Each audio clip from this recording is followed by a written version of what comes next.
Om.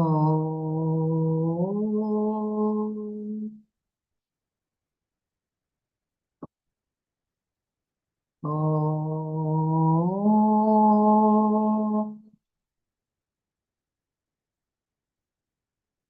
Om.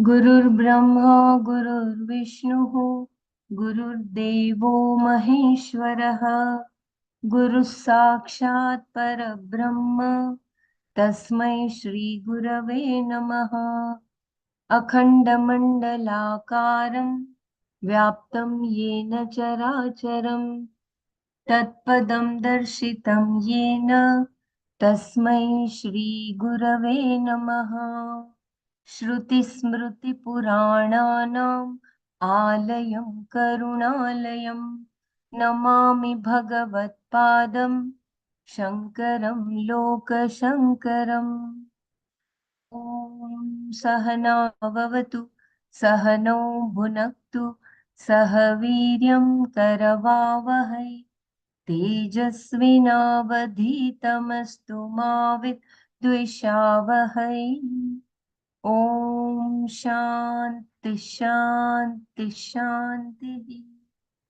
नारायणं नमस्कृत्य नरं चैव नरोत्तमं देवीं सरस्वतीं व्यासं ततो जयमुदीरये ॐ श्रीकृष्ण परमात्मने नमः अथ Shrimad Bhagavad Gita अष्टादशोऽध्यायः मोक्षसंन्यासयोगः.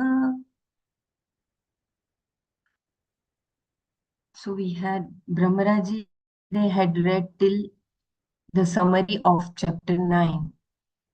I think after that also she had read, but she told to repeat from chapter 9. So I'm reading from the summary which Swamiji has been telling us right from chapter 1 to the further.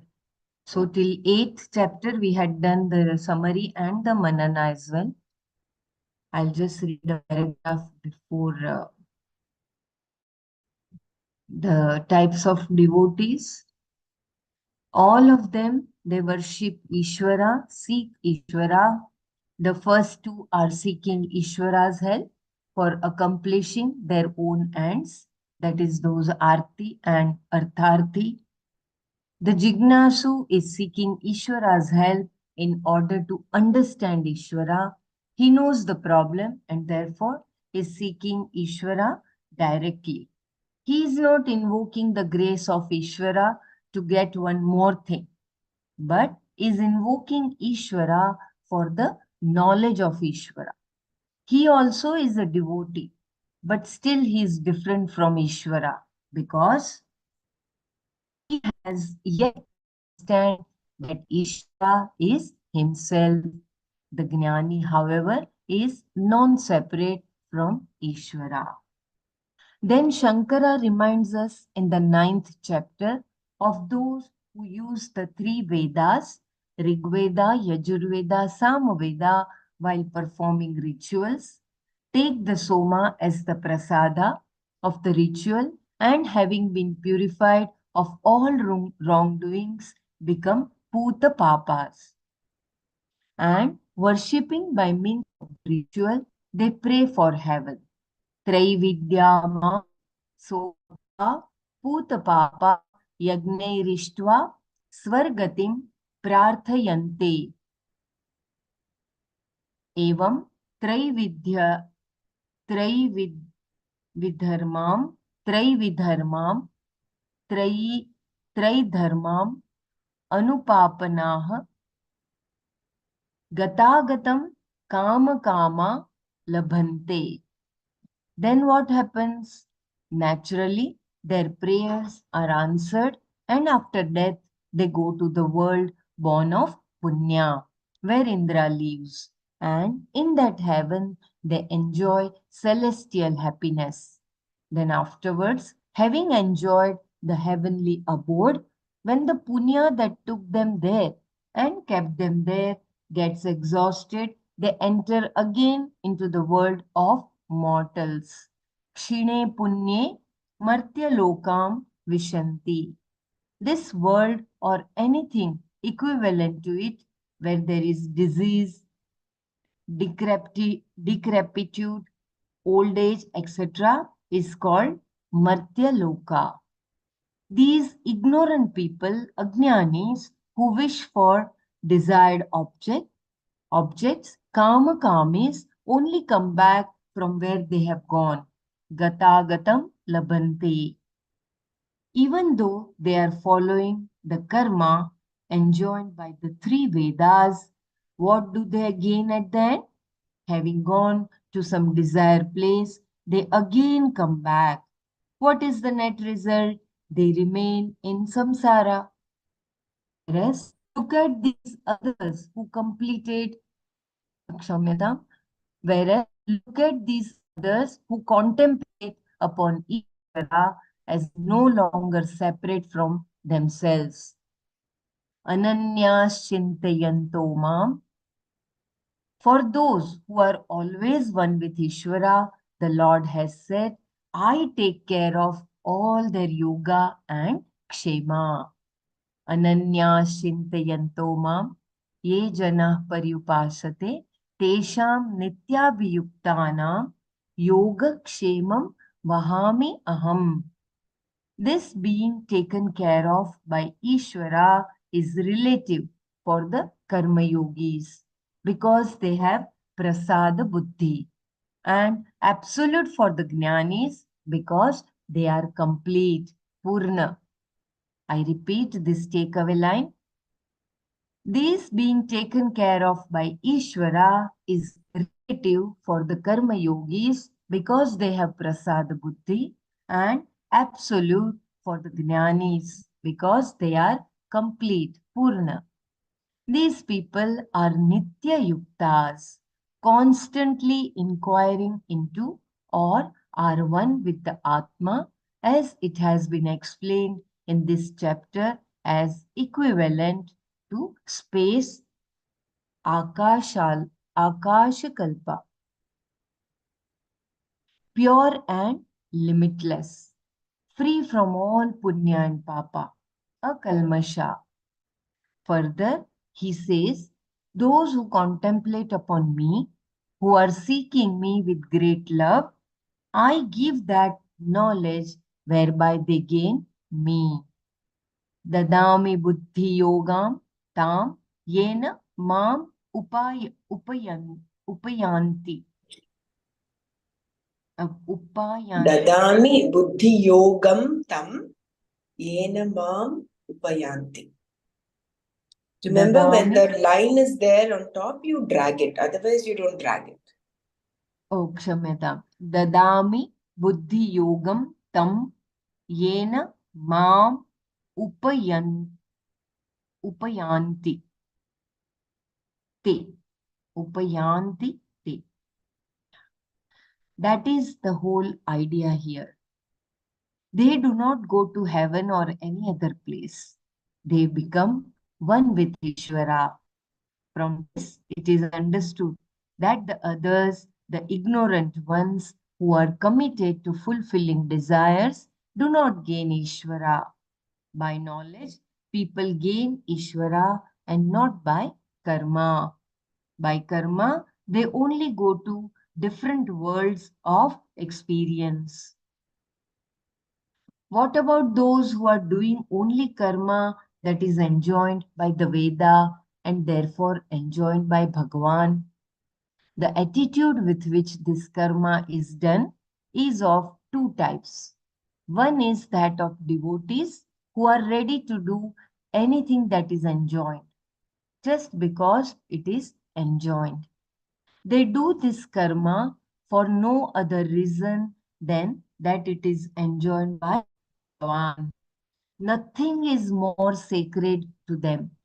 These are like the people we see in India, remove the weeds, grass, etc. from the temple, sweep the floor, bringing flowers for malas, and doing varieties of other things in the temple. Then there are those who do the enjoined karma in order to please Ishvara, Bhagavat Aradhanartham, Aham Idam Karishye. There is constant breaking of voice. I repeat once again. Please let me know if it is too much disturbing. What about those who are doing only karma that is enjoined by the Veda and therefore enjoined by Bhagavan? The attitude with which this karma is done is of two types. One is that of devotees who are ready to do anything that is enjoined just because it is enjoined. They do this karma for no other reason than that it is enjoined by Bhagavan. Nothing is more sacred to them. These are like the people we see in India removing the weeds, grass, etc. from the temple yard, sweeping the floor, bringing flowers for malas, and doing varieties of other things in the temple.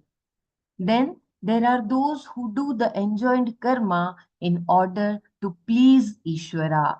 Bhagavad Aradhanartham Aham Idam Karishye. Either you do the karma with the attitude that it is enjoined by Bhagavan and therefore it is to be done, or you do the karma for the sake of Bhagavan. Both attitudes make the karma Bhagavat karma. Those who do karma with these attitudes are karma yogis. Even though they are the most steadfast in their karma yoga attitude, they are still karmis. How can you say so when all they are doing is religious prayer, ritual, etc., that is enjoined by the Veda? It is because they are ignorant and therefore look upon the Atma as a doer. Karta. In the third chapter, we saw that the person who is ignorant, Ajnani, looks upon himself as a doer. Kartaham iti manyate. Even though the sense organs move about among their respective sense objects, the one who is deluded looks upon the Atma as an agent. Still, he has a number of means, sadhanas, to help himself, the last of which is giving up the result of actions.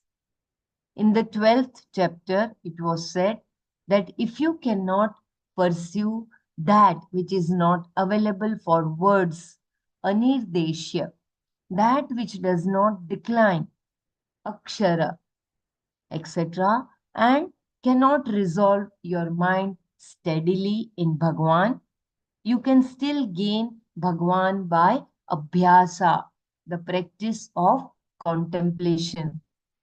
I repeat once again this line. In the 12th chapter, it was said that if you cannot pursue that which is not available for words, anirdeshya, that which does not decline, akshara, etc., and cannot resolve your mind steadily in Bhagwan, you can still gain Bhagavan by abhyasa, the practice of contemplation.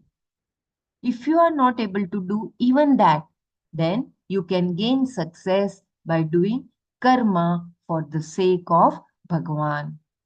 And if you are not able to do even that, then you can at least give up the results of actions. Karma phala tyaga. Why is this the last? It is only from the standpoint of the other things that were said. If none of them is possible, this at least can be done. Even though this too is a karma that connects him to Bhagwan, still he is ignorant and therefore a karmi. In the 12th chapter, from verse 13, which says, the one who is free from aversion to any living being, Adveshta Sarva Bhutanam. Up to the end of the chapter, a number of qualities are mentioned, which are the natural expressions of a wise person. These are to be cultivated by the one who wants to be wise. They are friendliness, maitri, compassion, karuna, absence of ownership, nirmamatva, freedom from egotism, nirahankaratva. These are natural characteristics only of one who knows the nature of the Atma. This is because he alone is free from likes and dislikes. I repeat this last paragraph. There was a breaking of voice. In the 12th chapter, from verse 13, which says, the one who is free from aversion to any living being, adveshta sarva bhutanam. Up to the end of the chapter, a number of qualities are mentioned which are the natural expressions of a wise person. These are to be cultivated by the one who wants to be wise. They are friendliness, maitri, compassion, karuna, absence of ownership, nirmamatva, freedom from egotism, nirahankaratva. These are natural characteristics only of one who knows the nature of the Atma. This is because he alone is free from likes and dislikes. Unless one is beyond raga dveshas, one cannot be totally free from aversion to any living being. These qualities and others that are discussed up to the end of the 12th chapter are the means to be followed by those who are seeking knowledge of the reality, Vastu. These people are entirely different from the people who are performing karma as a yoga. Then again in the 13th chapter, the means of knowledge, Jnana sadhana, was given. And there, no mention of any specific karma like Agnihotra was made. The means that were enumerated there were absence of pride, amanitva, absence of pretentiousness, adambhitva, absence of intent to harm, ahimsa, accommodation, kshanti, straightforwardness, arjava, reverence for the teacher, acharyopasana, purity, shaucha, being focused, sthairya, mastery over himself, atma vinigraha, dispassion with regard to sense objects, indriyartheshu vairagya, absence of egotism, ahankara, anahahankara, kshamyatam, anahahankara. I repeat, absence of egotism, anahankara. And repeatedly and clearly seeing the inherent defect of pain in birth, death, old age, disease, janma, mrityu, jara, vyadi, dukkha, dosha, anudarshana, etc. I think these are worth repeating the characteristics. Just give me 2 minutes.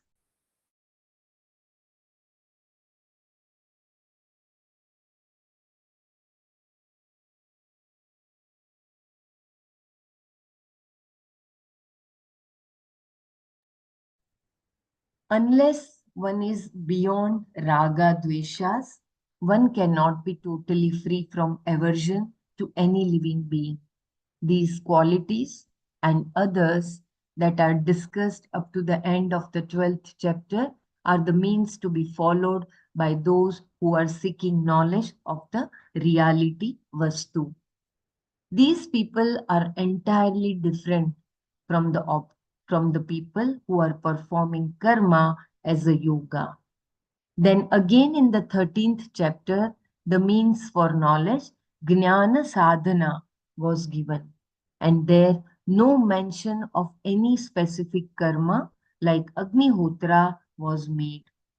The means that were enumerated there were absence of pride, amanitva, absence of pretentiousness, adambhitva, absence of intent to harm, ahimsa, accommodation, kshanti, straightforwardness, arjava, reverence for the teacher, acharyo, pasana, purity, shaucha, being focused, sthairya, mastery over oneself, atma vinigraha, dispassion with regard to sense objects, indriyartheshu vairagya, absence of egotism, anahankara, and repeatedly and clearly seeing the inherent defect of pain in birth, death, old age, disease, janma, mrityu, jara, vyadhi,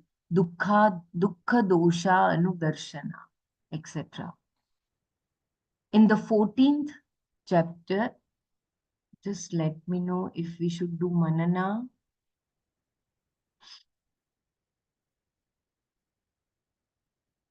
Or I can It read is good further. to enumerate and remember all these Yes. qualities that imply jnana jnana bhyasa. Yes. So starting from the types of devotees,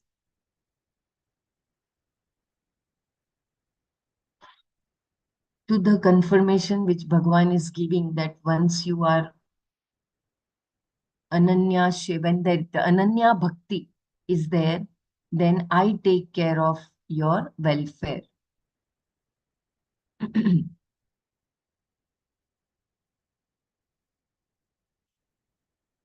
So then that oneness with Ishvara is established, then there is no problem. Otherwise, even when while doing any type of n number of karmas or n number of sadhanas, it is not going to give us moksha, freedom from this samsara.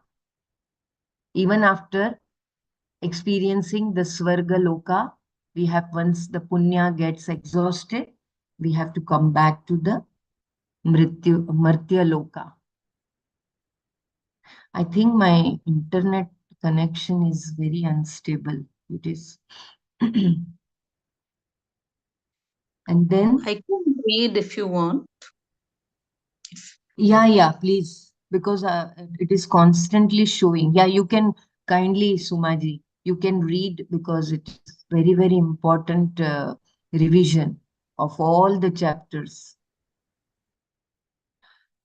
So Okay. in the, yeah. So which page are we in?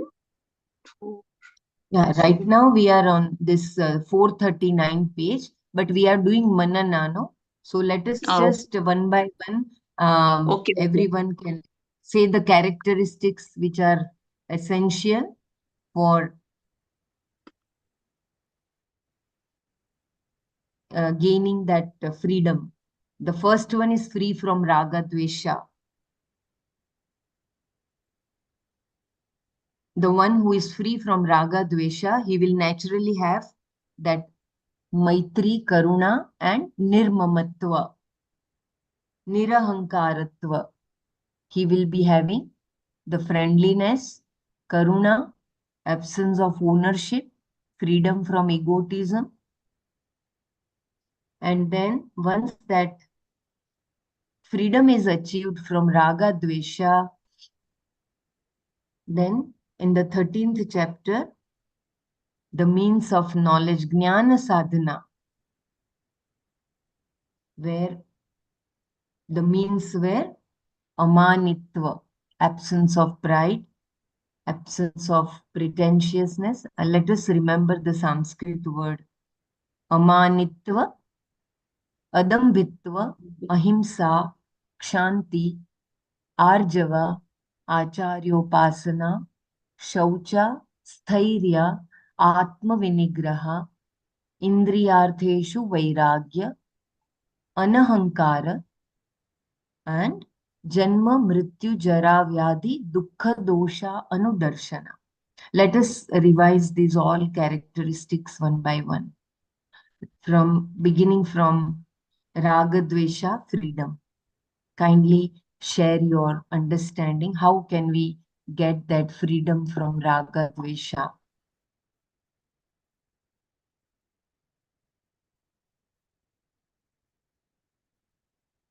As I have repeatedly told, that Raga Dvesha will reduce when we start accepting the situation and the person as they are.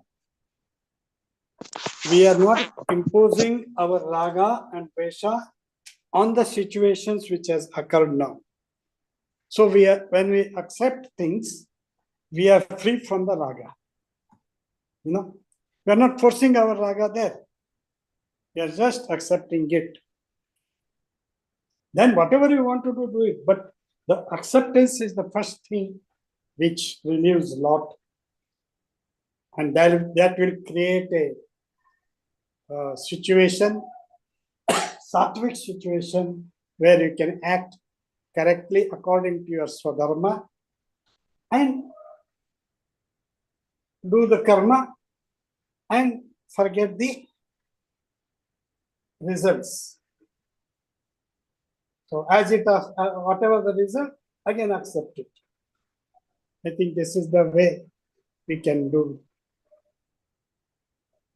get away with the raga dveshas.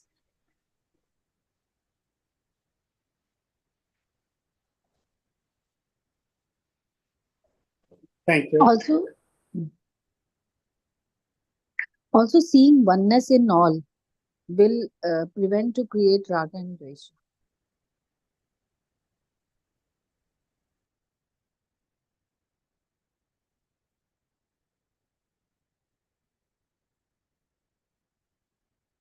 How do you do that? See the like the same like in simple words, see the other person also as a creation of God, but as a different expression, as we are. No, when you see the same self everywhere, the self in me, self in you, self in everyone, every material, every object is made up of the same self. When you see that, then automatic you will just accept or you will be sarvatma, sarva bhutatma. So you see everywhere the same self running across. We breathe same air, that is the universal air. Our mind is not my mind. Why we want to attach everything? It's my mind. It is a mind. It is universal mind. When we drink water, we again universal water. Space, we use the space. We don't divide the space. When we divide the space, form comes. Means that Sarva Bhutatma will not appear. All this, Bhumi, it accepts everything. Whatever happens, upheaval, it has that capacity to hold. Fire, it accepts everything. It will not see. It burns everything. So when we go to such simple principles, that Sarvatma Bhava will automatically come. Every cell is made up of that self. When you see the eye-gazing program in us, we see the sameness. We tell that if God ever comes in the form in front of you, would you accept? That is what we tell, no, when we do the eye gazing. This all process. When you do the kriya, you do the kriya that you are breathing the universal air. Once you feel that universal air, means you are connected with the universe. Prana, universal prana. That automatically, slowly, all your knots will be solved and you are established in that. It needs little practice. Daily, therefore, we have to do that.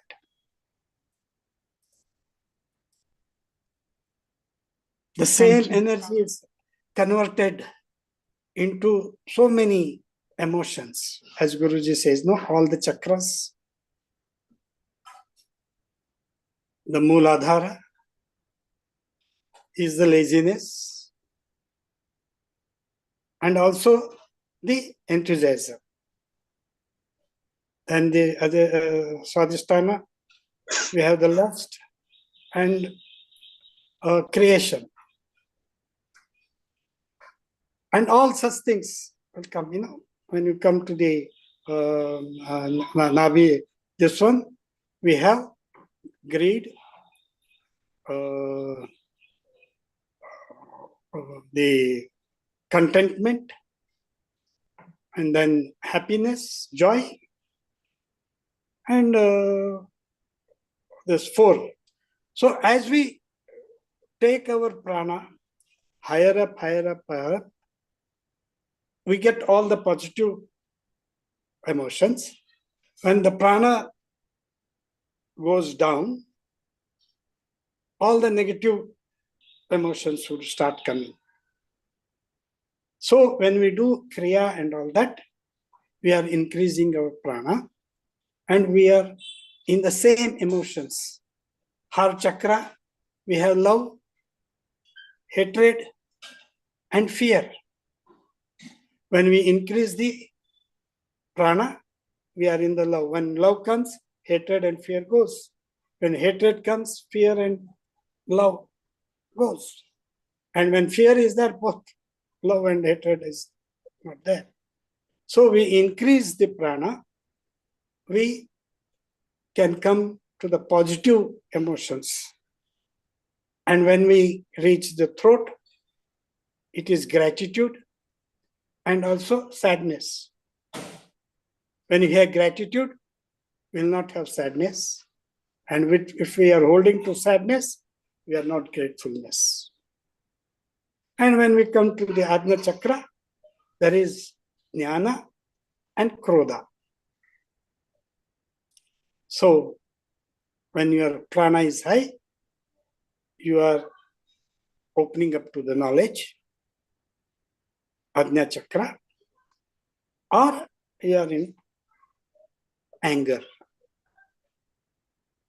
That's how Guruji has given very beautiful. All this pranayama makes us to increase the prana and all these emotions will automatically go. So daily sadhana is a must. Daily. Clearing of these knots is a must. Automatically we are established in all this.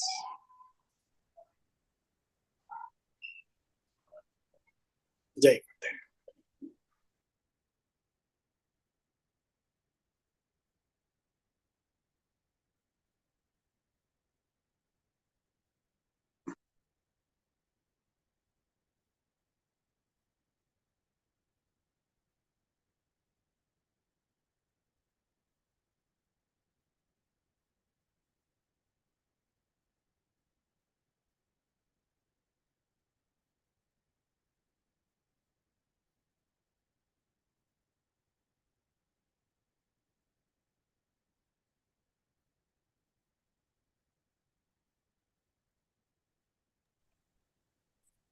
Jai Gurudev. Also, it is necessary for us to be Nitya Yuktas. Nitya Yukta is someone who has that avyabhicharini bhakti, that vyavasayatmika buddhi.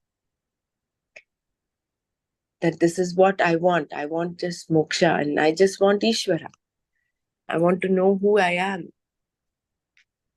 That strong, fervent desire, even amongst disciples, even amongst sadhaks, seekers, there are 3 different levels: Uttama, Madhyama, and Adhama. So, even Patanjali talks of the gradation of seekers. So, having that fervent desire, like how Nana had mentioned, mumukshutvam is when you're underwater and someone is pushing your head underwater and you're not able to breathe. What is the intensity with which you want to come up and take that first breath and take a breath? That intensity of seeking will make us Nitya Yuktas. Otherwise, we'll be Yuktas during the time when we are doing our sadhana, when we are doing our Manana, we're reading knowledge. But all other times of our day, are we being yoked to this? Ananyas chintayanto mam ejanav paryupasate. And when that happens, tesham nityabhiyuktanam yogakshemam vahamyaham. Then he will take care of all our yogakshema. We don't need to be worried about what about me? What about my security? What about this? He gives us that assurance, the highest insurance that anyone can give. Yogakshemam vahamyaham. And if we can live our life like that, then of course this nirmamatva happens. And nirahankaratva, when we do seva, when we go out and serve people, that ahankara gets dissolved. Because like someone mentioned, you see oneness everywhere. Anybody is hurt, you feel it's your hurt. So you want to relieve them of that.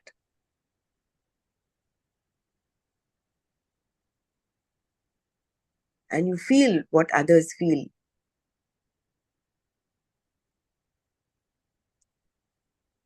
And these 2 shlokas in chapter 13, I think it's good for us to by heart and remember.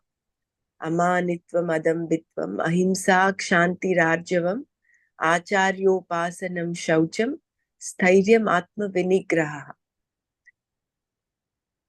And then there is one more shloka after that. So these are all the nature of a seeker that will get him onto the. In fact, all these are mentioned as jnana. They're not only the means, they're not only the preparedness, but also what is jnana sadhana. I think if I remember in the very beginning, Dr. Mara had this question. You're talking of jnana. What is this jnana? Which is a very pertinent question. What is this jnana? Of course, Atma Jnana is one.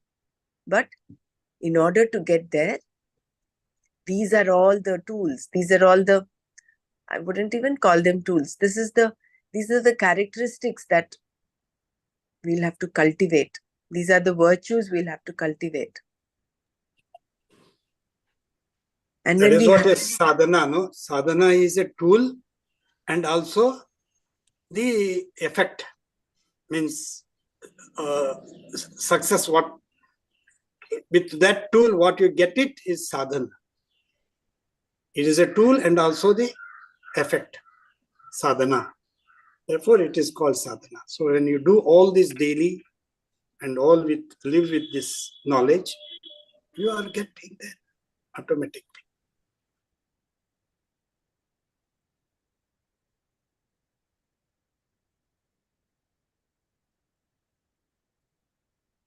That is why it is said these are natural characteristics only of one who knows the nature of the Atma. Yeah. The others can also share and we can move forward.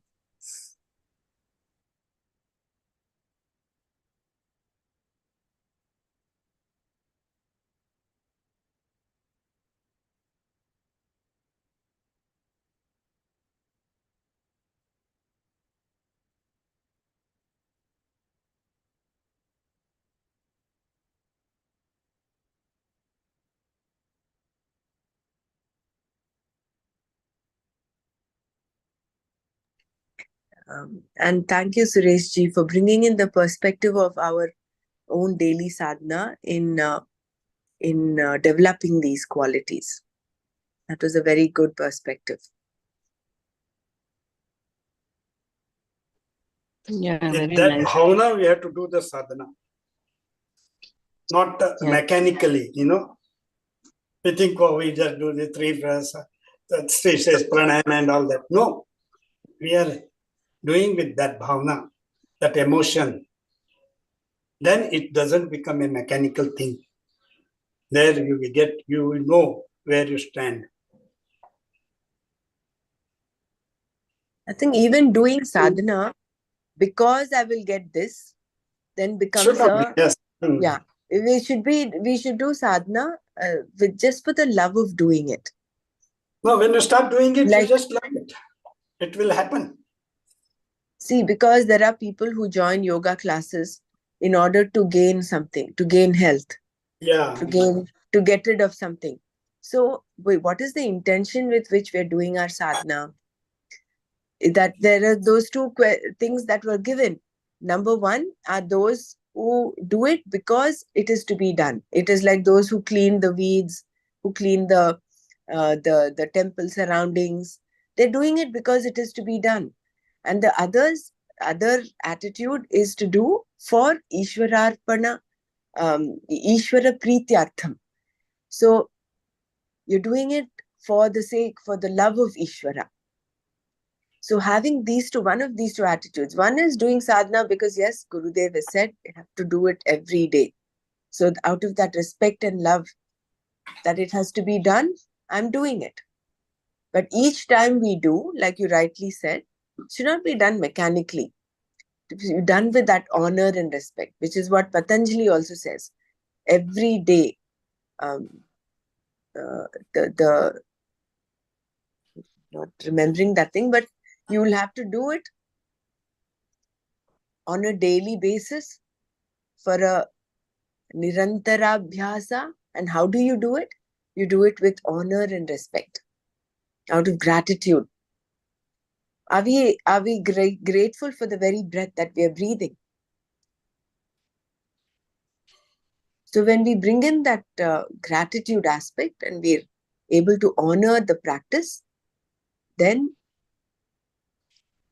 it'll actually amount to sadhana. Otherwise, if you're under the impression, if we do it because of, when I do this, this is the result I will get. Then again, it is like being one of the arthartis. So just doing it for the sake of doing it.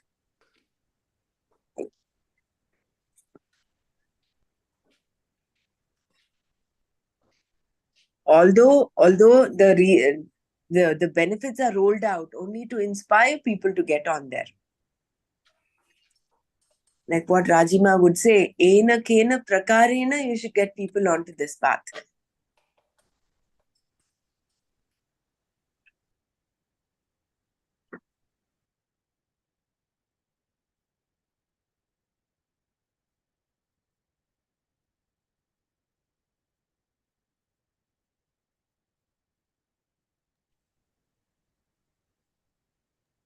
Artha and Artharthi are the beginning, to come onto this path. And then start moving upward.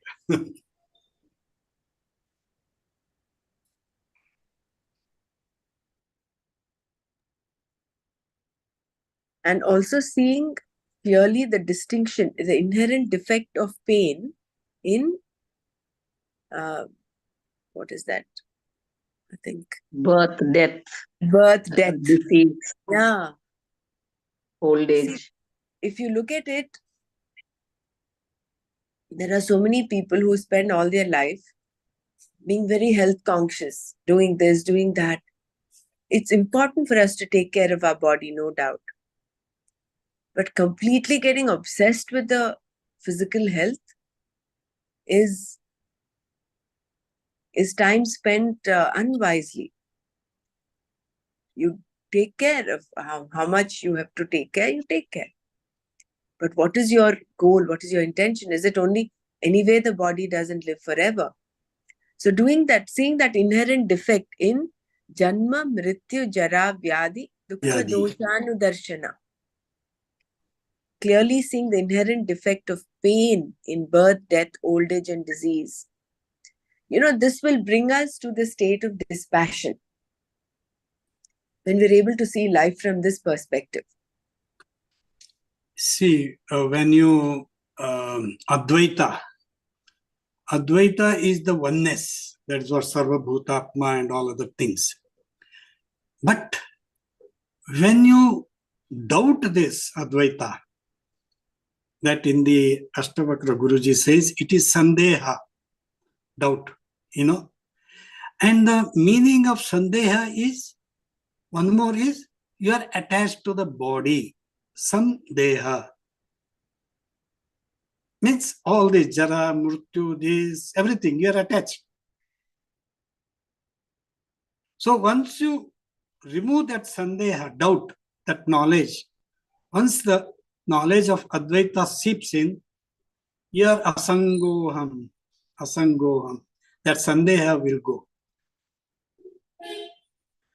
So we should not have doubt, any doubt. We have to clarify the doubt with jnana. That is what is jnana. I think there is Ashtavaka that is there. Sandeha is there. I still remember it. Once you get the Sandeha, doubt finish. You are again in the samsara. You have doubts. Everywhere you have doubts. But once you have that Advaita Bhavana, clarity of thinking will come. Asangoham, punah. Satchidananda Rupoham,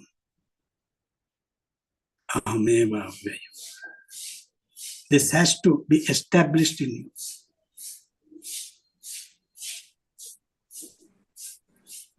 you. Also that you have to go beyond the raga dvesha also.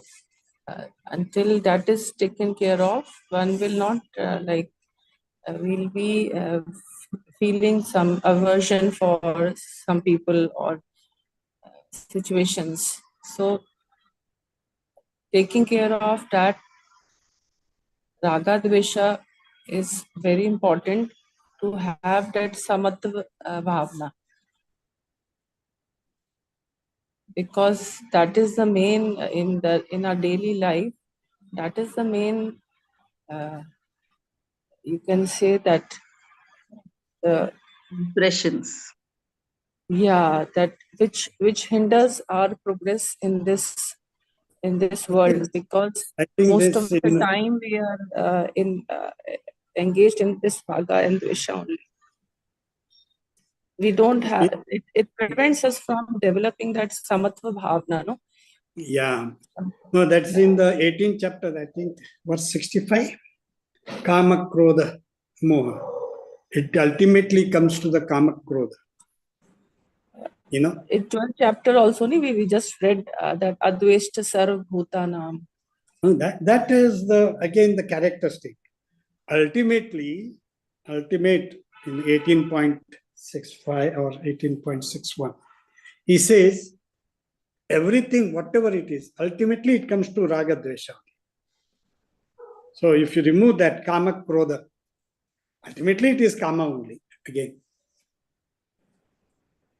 So we have to Chapter, remove that. chapter 12, we just read, no, the four qualities that Maitri, Karuna, Nirmat, what is that? Nirmatva, Nirmamatva, and Nirankaratva. So these are the four which a Jnani will develop when he's free from his like and dislikes. Nirmamatva, that is what. Nirmamatva, yeah, Nirmamatva. Thank you. So that these four qualities a Jnani will have only after he works upon that devotion, like likes and dislikes. And then until unless the samatva bhava is not there, we are caught up in that I and likes and dislikes. So every moment, checking our thoughts whenever situations and people come. We have to realize and like with an alert mind, with the help of knowledge, we can overcome it with the help of knowledge only. That no, they are acting according to their gunas, so don't bother. You do your part. So I was just analyzing it this way, like they have summarized so well. And to inculcate all these qualities, it is like a challenge, every day a challenge. No, therefore we have to by heart it. Yeah, by heart also, and invite. No, means it will stay in you. So whenever anything happens, you just repeat it. Automatically you are in there.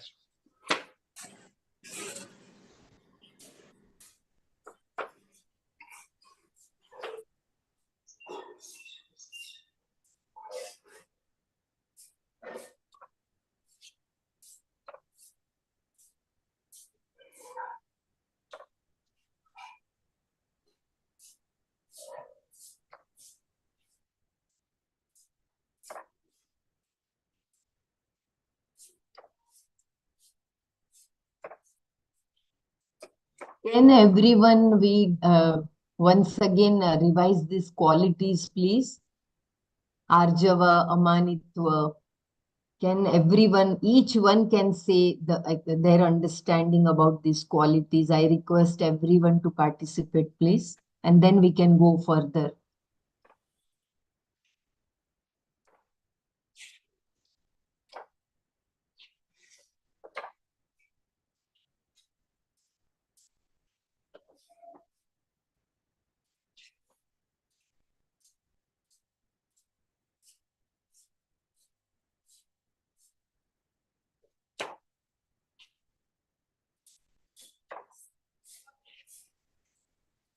Jai Gurudev, I feel there is no one path for each one. It is As a whole. combination. Yeah. Yeah, so you have to work out what fits your No, needs or your... everything has its place, because we face so many situations in life, no? Every moment. Yeah, correct. Therefore, we have to see where we are. See, Yes. Arjavam. Arjavam is straightness, straightforwardness. Yes. Whatever inside is there, you have to walk the talk. It has to come out. See? Arjavam. We also have to be we also So many have to be things. skillful in the world, because Yes. everybody will not understand your intention. Even though your intention, words, and actions are in one is in unison, everyone will not understand that. So what Gurudev says, no skill in action. Bhagavad Gita also, Bhagavan says, karmashu kaushalam. So you have to apply a lot of knowledge even in one small thing that you do. So that's what I was trying to say, that it is not like a linear thinking. Okay, I do this, and I will go in this direction. It's yes, you will go, but just one thing is not enough. What Gurudev says, no, circular thinking or spherical thinking is needed. That's why We are when so you do used to- yoga, the skill in action will come.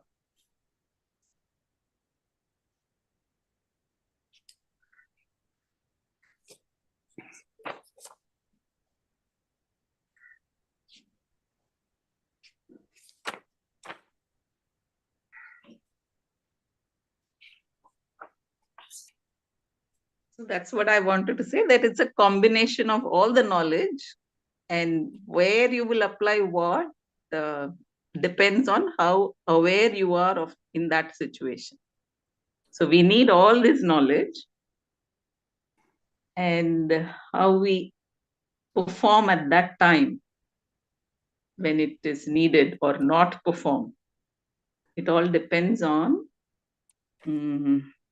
our level of awareness. This is what I think.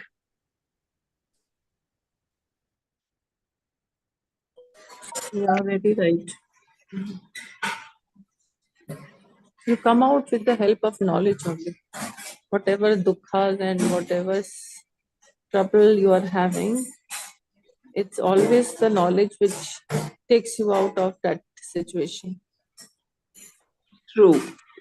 And time is a very important factor. Yeah. I've been observing that. Of course, I'm so slow. It took me more than 30 years to learn all this. Some people learn it very quickly. I really admire them. But of late, I have noticed, Gurudev has also said this many times, honor time and space. So I didn't understand when I first heard all that. I just thought, okay, it is something not for me. But now I realize that even my mother used to tell me when I was very young means when I was in school. She harped on the factor of time, to do things in time. Anyway, all that is gone now. But now I realize A stitch in how time important. saves 9. Yeah, but those were all just proverbs we learned by heart and wrote as handwriting and all that. That's all. That's all I No, did. but that is imprinted in you, no? When you do Yeah, that. but I did not understand That what we time, say but now, time. That time is what Gurudev says, it is a person. So you have to honor time. That concept I'm saying, that I'm getting it only now. So everybody goes through a lot of situations in life. In their time, some people do very well. They perform so well in their time. Some people miss that time. And I've heard Gurudev says, what? समय के साथ काम करना है, नहीं तो समय फल खा जाता है. I've heard this many 10, 20 years ago, but only now I understand that. So all this knowledge is happening in the background of time and space. So we have to honor that as well, along with the knowledge. Yes, agreed, knowledge will help you come out of the situation and understand the situation. But it all happens afterwards, I think. At least for me, it has been like that. After the event, I get the knowledge. But then the time also is there. Time also helps you. So that's why I'm more and more inclined towards this spherical thinking now. Earlier, we were all conditioned by our schooling to think linearly. But now with Gurudev's knowledge, I am getting to know what is spherical thinking in the first place and how many factors are happening in one moment in everybody's life.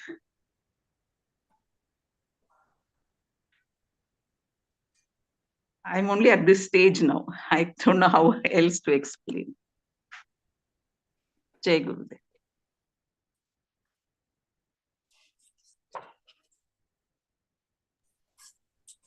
Actually, initially the time factor was learned through our, like, in the schooling, and of course the natural factor of the sun, and like you have to wake up when the sun rises. So that are the natural factors, and beside that, learning in the school also, uh, how discipline was to be maintained. There's a time for assembly, there's time for every uh, class, for every lecture. So it was instilled since our like young age. But initially when you are born, you don't have that time factor, no? The children are usually awake in the whole night, and they sleep during the day. So as we grow, the natural factors, plus of course the discipline in the home and the school, both help us to acknowledge the time factor. And though we are realizing, and we are we are honoring time at this age of life, because most of the time we are always running short of time, no? But if you see that if you do things at a proper time, you will not be short of time. It is always when we are ourselves undisciplined, then we are always short of time. And it is very hard, very, very hard to be on time for everything. So it needs a lot of tapas, great maximum tapas, I think, which we need is to honor that time for everything, no? Just like joining in the class, sometimes we get late by 5 minutes, sometimes 10 minutes. So it is very hard to stick to time. It really needs a lot of disciplining and planning, of course. And yes, as you said, Sumaji, honoring the time, honor the time, and time will honor you. So that is why all the saints and all the these gurus, they are so strict with the time. We have seen so many, when we hear so many their lectures on the spiritual, they are always so strict with the time factor. As Nanaji also was so particular that he didn't missed a minute also, I think, while joining the class. So we are so, like, I am talking of myself, still undisciplined in the case of time, and need to work up upon it. Yeah.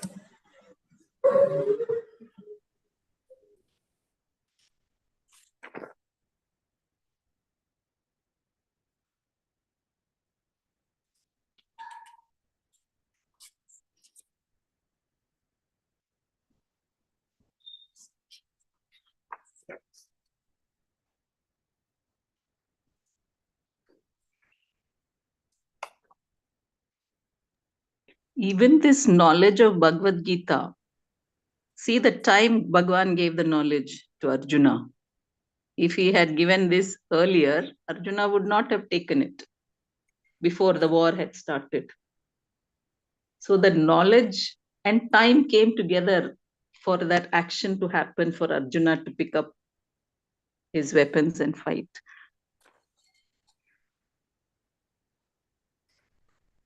Isn't it?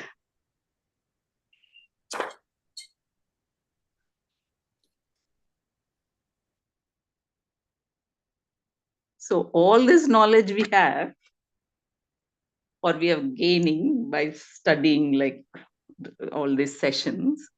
That is also like when the Gyan is to be given, that is, sorry, that is also destined, no? Like when you will be receiving what, and of course, your Purusharth also, your patrata also that is there. And also like when you said no that someone in the life pursue things very soon, very like they get things and they do things on time, and like their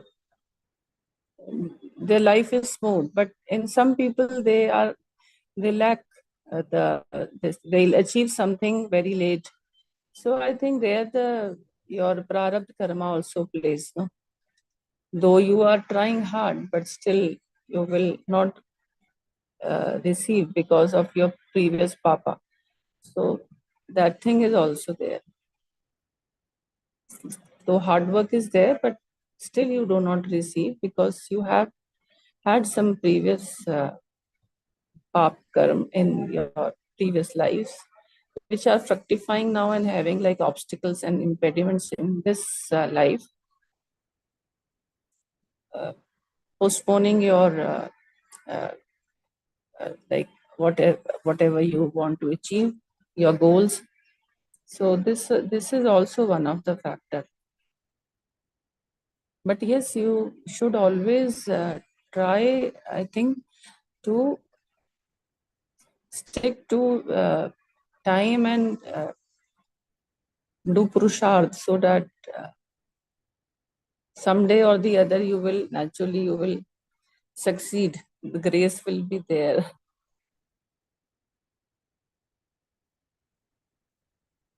Yes, true. So complicated this life is. No? I know.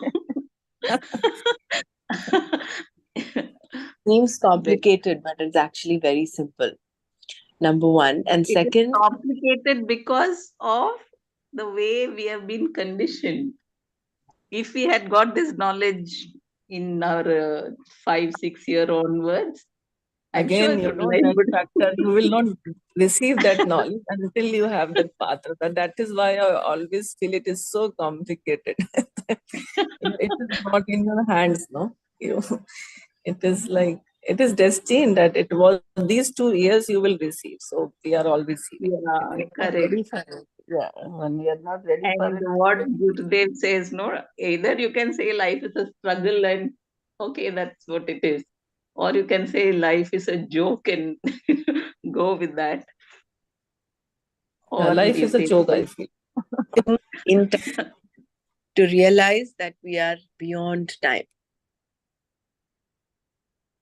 We'll have to respect time to understand it and then go beyond it. Atma, Brahman is timeless, it's eternal, it is beyond time. And space also, right? Of course, yeah. Beyond time, space. We have to come When out. when we honor time, we are bringing it into our awareness. Otherwise, for me, what happens is, no doubt I want to be punctual in time, but then the wanting to fit in 1, 2, 3 things before stepping out, that is what takes away time. So it is relaxing there and say, okay, this is the time I need to leave home in order to reach this place on time. And then if you can relax in that, for me, I have to take care of my rajas. I want to do this, and I want to fit in my puja, I want to fit in my sandhya. Sometimes all this doesn't happen. So I have to let go of one of those in order to reach a particular place and time. Or I'll have to get up that much early and fit in all of this. So somewhere it is, again, it's each one's journey as to what we prioritize. If you're prioritizing being on time, which is important, that is the most important thing, then you'll have to kind of regulate what else you want to do. Let go of certain things or do it differently. Yeah, I think we got into time. Reflect about time. think we'll get back to our the 13th chapter shloka, and then maybe we can continue. Today is, yeah, we have another 10-15 minutes. Actually, as Brahmaraji told, that Atma is timeless. This whole world actually is moving, and the question of time comes only when there is a movement, from in the space, one place to other place. Then only the time, that is the fourth parameter, space, time, and the. So when mind becomes still, it is no timeless. You will not, when you do meditation, you don't know how much time you spent there. That is where you are with self. That is Atma, which is timeless. We have to come to that. From the time, keeping time to that. Because this whole Jagat is moving. Everything is moving. Therefore, the time factor comes. When you still our mind, then that Atma, the timeless factor comes.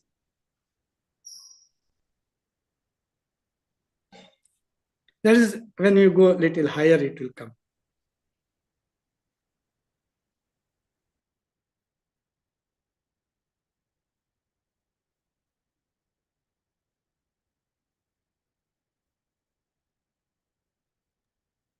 Dhanyavada to everyone for wonderful sharing. Brahmaraji, you want me to chant the shloka or the whole revision you want the 13th chapter onwards? This revision, reading of revision. Yeah, I think we can just do that 13th chapter, the paragraph that talks of the 13th chapter, and then move forward. Okay. May I request Sumaji? This paragraph is from 13th chapter. Unless one is beyond raga dvesha. Yeah. Unless one is beyond raga dvesha, one cannot be totally free from aversion to any living being. See, so correct. Unless one is beyond raga dveshas, one cannot be totally free from aversion to any living being. These qualities and others that are discussed up to the end of the 12th chapter are the means to be followed by those who are seeking knowledge of the reality, Vastu. These people are entirely different from the people who are performing karma as a yoga. Then again, in the 13th chapter, the means for knowledge, jnana sadhana, was given. And there, no mention of any specific karma like Agnihotra was made. The means that were enumerated there were absence of pride, amanitva, absence of pretentiousness, adambitva, absence of intent to harm, ahimsa, accommodation, shanti, straightforwardness, arjava, reverence for the teacher, acharyopasana, purity, saucha, being focused, stairya, mastery over oneself, atmanivigraha, atma vinigraha, dispassion with regard to sense objects, indriyarteshu vairagya, absence of egotism, ahankara, and repeatedly and clearly seeing the inherent Anahankara. Sorry. Absence of egotism is anahankara. Anahankara. Thank you.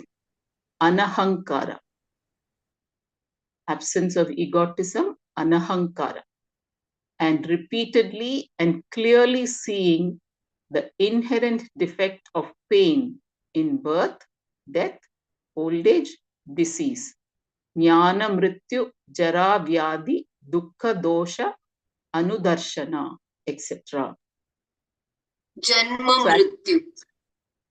Janma mrityu, jara vyadi. Oh, sorry. Janma mrityu, jara vyadi, dukkha dosha, anudarshana. So actually we have to do swadhyaya on ourselves for all these qualities.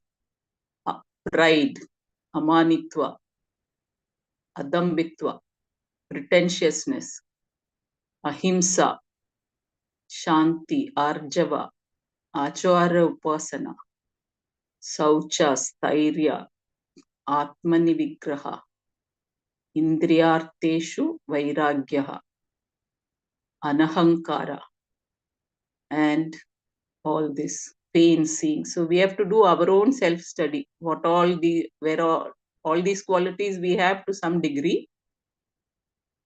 So we have to work on ourselves and then see that there is pain. This is obvious, we can see this, but still we are caught in this world of birth and death.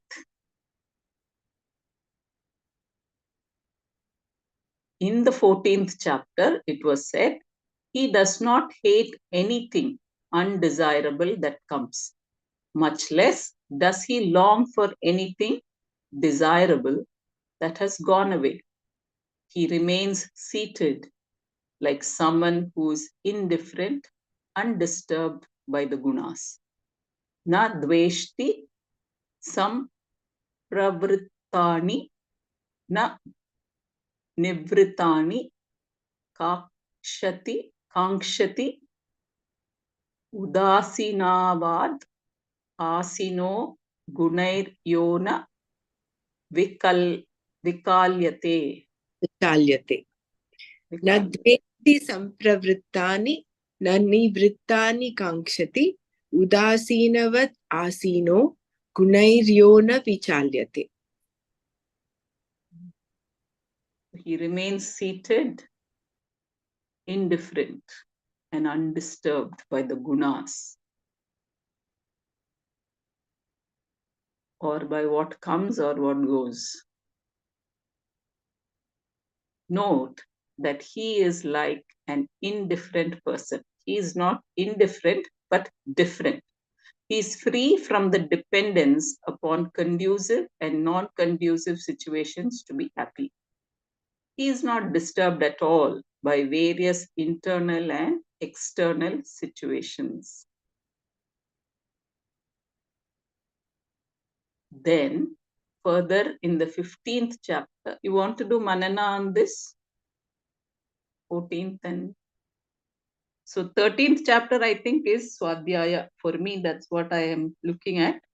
See what all of these qualities I have. Adambitva, amanitva, ahimsa, all that, arjava. To what level I have and hopefully increase or decrease as is needed. And then only I can come to the 14th state of indifference. What is that Sanskrit word for indifference? Udasina. Udasina.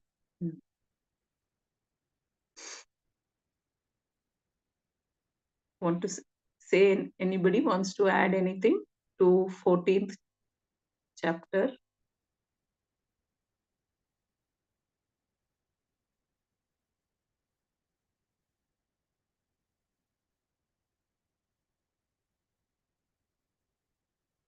Okay, so I guess it's a happening when we clear the 13th chapter hurdles in the mind, and then 14th chapter will happen. That's what I think.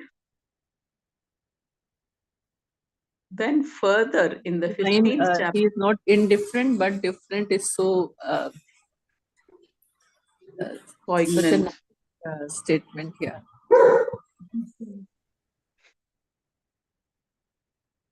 Yeah. And only he will know that. He or whoever is going through that will know. He's not indifferent, but different. He's free from the dependence upon conducive and non-conducive situations to be happy. He is not disturbed at all by any various internal and external situations. So he's Obviously, stated you're steadiness. behaving like a who's a Johnny, right? Like who's like Atma is like a witness to everything. So it's not affected by conducive, non-conducive situations or in that mode, So if you let go everything, I mean, you are in the body, but but the body is not me, like not I like that. Then then we feel like this. Whatever happens doesn't affect that person, like gunas or the situations. So he's not disturbed at all by various internal, external situations. But the nadvesti pravartani navartani kanchat udasinavad is indifferent. Yeah.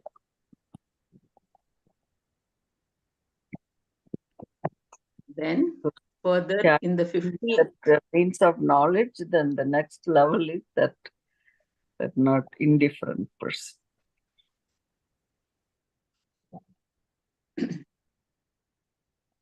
Thank you, Dr. Mara. Udasin is the very difficult part, to become indifference. Yes, to practice that is very, very tough. Being indifferent to external situation, you can work upon, but being indifferent to our internal situations, like talking of health or emotions, it is so difficult to take care of the internal situations. To some extent, you can avoid everywhere you see the and udasin means who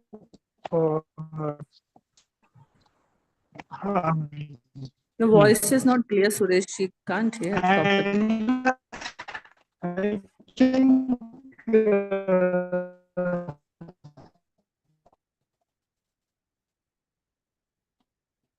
voice is breaking. Not able to hear, Suresh. I think some net issues.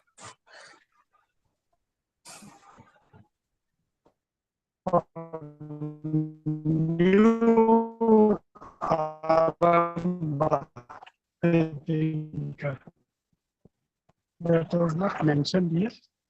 I didn't listen. Okay, I'm sorry.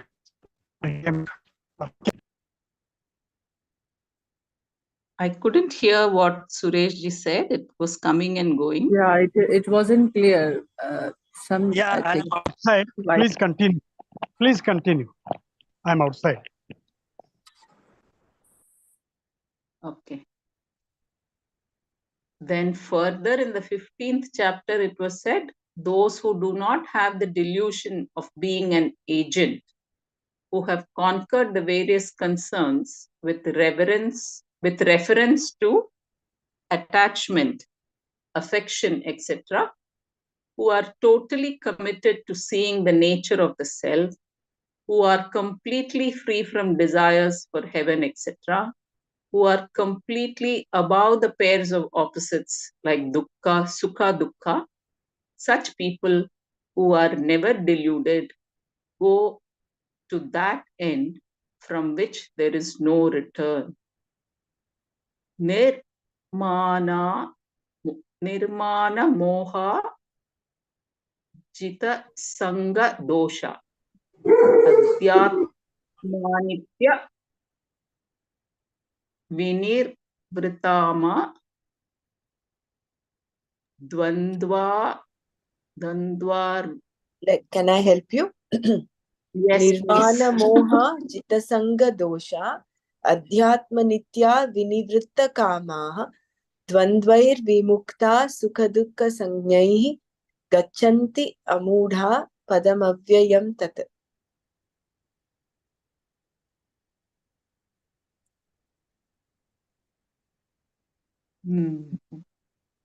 I don't know the meaning of all that. Some here and there I know. Thus, in these 3 No, chapters, he is beginning given the from meaning 13. before that. No, the meaning of this is given in the sentence that you read before. Those that are Sukha dukkha and all that. Okay. Yeah, in the 15th Okay, chapter, okay. those who do not have delusion of being an agent, nirmana moha, jitasanga dosha, who have conquered the various concerns with reference to attachment, affection, adhyatma nitya, who are totally committed to seeing the nature of the self, and vinivritta kama, who are completely free from desires for heaven, dvandvair vimukta, who are completely above the pairs of opposites like sukha dukkha, sukha dukkha sanyaihi gachanti amudha padamavyayam tat, who are completely above the pairs of opposites like sukha dukkha. Such people who are never deluded go to that end from which there is no return. Wow. Dr. Brahmana, I have a question about this Om Shanti that we say 3 times, right? That is related to that both, physical and the personal and natural calamities. How do you say those words in Sanskrit? Adhyatmika or something like that? Yeah. Adhyatmika, Adibhautika, And Adi Daivika. Adi Daivika. Oh, Daivika is that calamities, natural calamities, right? Which one is we say Adi Daivika is natural calamities, no? Adhyatmika, Adi Daivika, and Adi Bhautika. Adi Bhautika is the natural calamities. Oh, okay. And then the Adhyatmika is the personal, like individual illness and things like that. Yeah. Yeah. And Adi Bhautika, Adhyatmika, Adi Daivika. Daivika, right, correct. Okay, thanks. Sorry. Should we stop here? So it's very nicely given, no, that these 3 chapters, beginning with chapter 13, the various means for gaining knowledge are given. So 13, 14, 15 is for gaining knowledge. Not just gaining knowledge, living the knowledge. That's when we come to know what it is actually. Gaining knowledge, okay, we understand, okay, we have to focus on all this. But we have to live it, then only it becomes our experience. We actually know it, then only.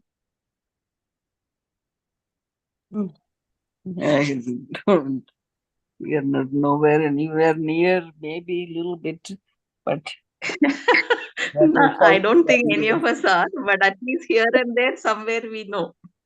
I know, we think we are like in a given day, maybe fraction of a time that, okay, we are doing that, but we are certainly better than what we were before.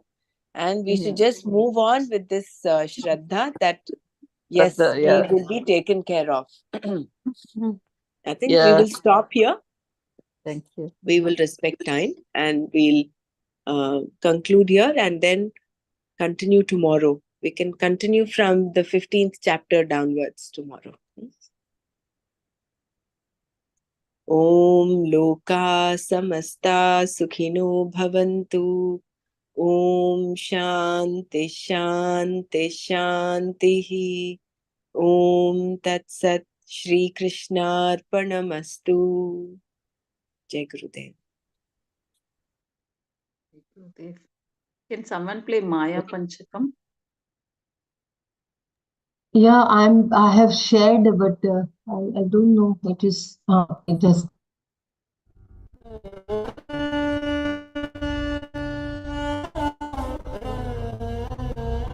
निरुपमनित्यविरंशकेऽप्यखण्डे वीक्षिति सर्व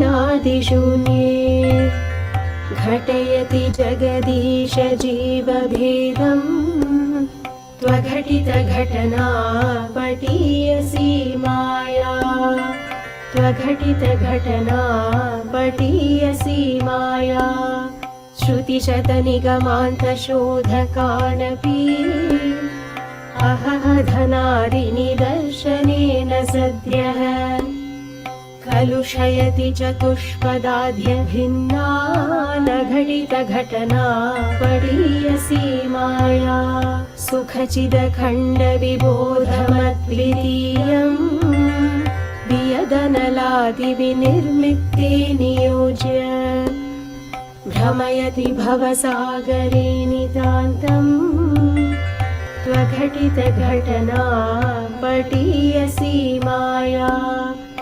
अपगतगुणवर्णजातिभेदे सुखचितिविप्रविडार्यहङ्कृतिं च स्फुटयति सुतरार्थेन मोहम् त्वघटितघटना पटीयसी माया विधिहरिहरविभेदमप्यखण्डे बत विरचय्य बुधानपि प्रकामम् भ्रमयति हरिहरविभेदभावान् घटितघटना पटीयसी माया घटितघटना पटीयसी